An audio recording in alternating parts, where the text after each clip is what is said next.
this video we're going to cover how to add publications and scholarly contributions to your Faculty180 profile by importing them from Google Scholar.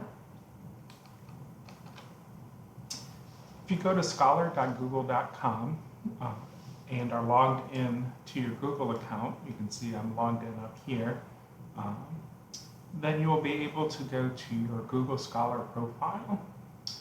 This is assuming that you have been keeping a profile of your publications from Google Scholar and that you've claimed them already.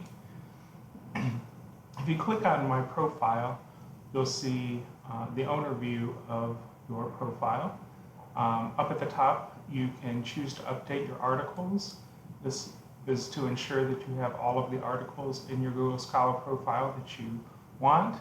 I keep mine set to don't automatically update because I don't want it pulling in articles from other people with my same name that aren't actually mine, or merging publications together, such as if I have a conference abstract and an article with a same or similar name.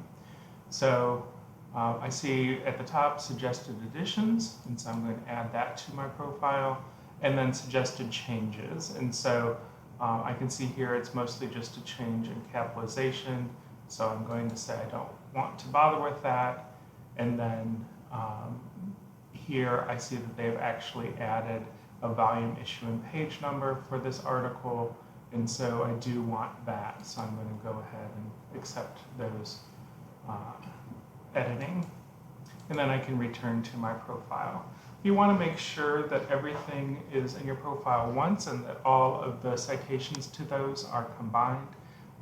What I like to do is, rather than looking at it by the most cited things, actually sort it by title.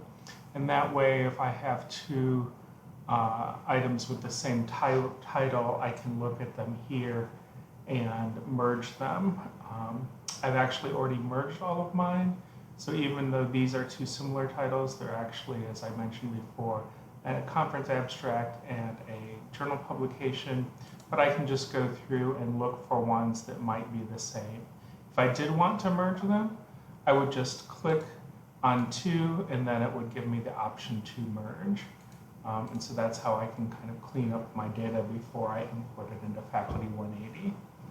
So I'm going to go ahead and select everything on my profile, and then I would click on export, and you'll notice that it gives you a couple different formats. One of these, BibTeX, is the one that we're going to choose because that's one of the default ways to get it into Interfolio. So if I choose BibTeX, it'll actually just show me a page with all of those. I can just click on that and Control or Command C or Control or Command A to select all, and then Control or Command C to copy those. Or if you want, you can save this page as. It's just going to save it as a text file. So I'm just going to call it Citations and save it to my Downloads folder. Now, if I log into Interfolio, what I'll see is on my opening dashboard, I will see an option to import records. And so when I click there, one of my options is this generic import, which includes this format that I'm using here, BibTeX. And then I can click on Continue. The format, again, there's two choices here, and so I'm going to choose BibTeX because that's what Google Scholar uses. And I can either do it from a file or from copied text. So that was what I was saying. I've saved a file just called Citations. So I can browse for that, or I could choose copied text, and then I could just Control A and Control C to copy all of those citations as well. If you did want to just copy the newest ones over, you can do that.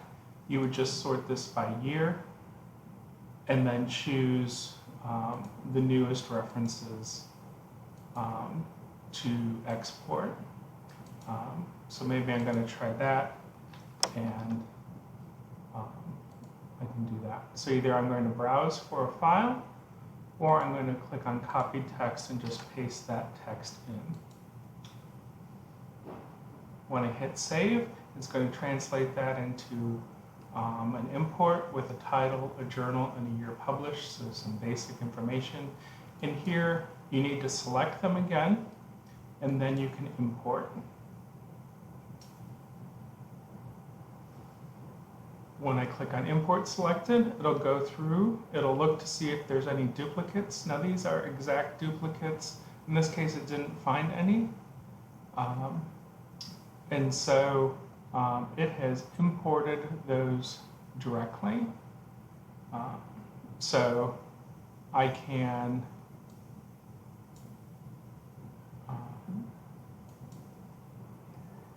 go back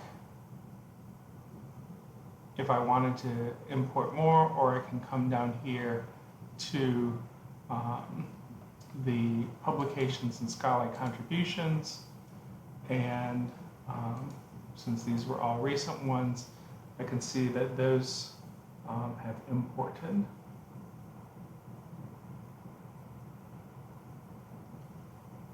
And so those are these three right here where it says BibTech. If I return to my Faculty180 homepage, it will give me a task of assigning classifications for these. And so for each one, you will need to go in and say that you want to add additional information. These are set by our institution, and so I'm going to say that this is external research. It was blind peer reviewed. I'm not going to fill in the impact factor because I don't have that, and that there were no students involved in this. And so as I fill those in, those would disappear from my list of articles that need additional activity information. All right, so that's it. That's as simple as it gets in terms of importing information from Google Scholar into your Faculty180. Thank you.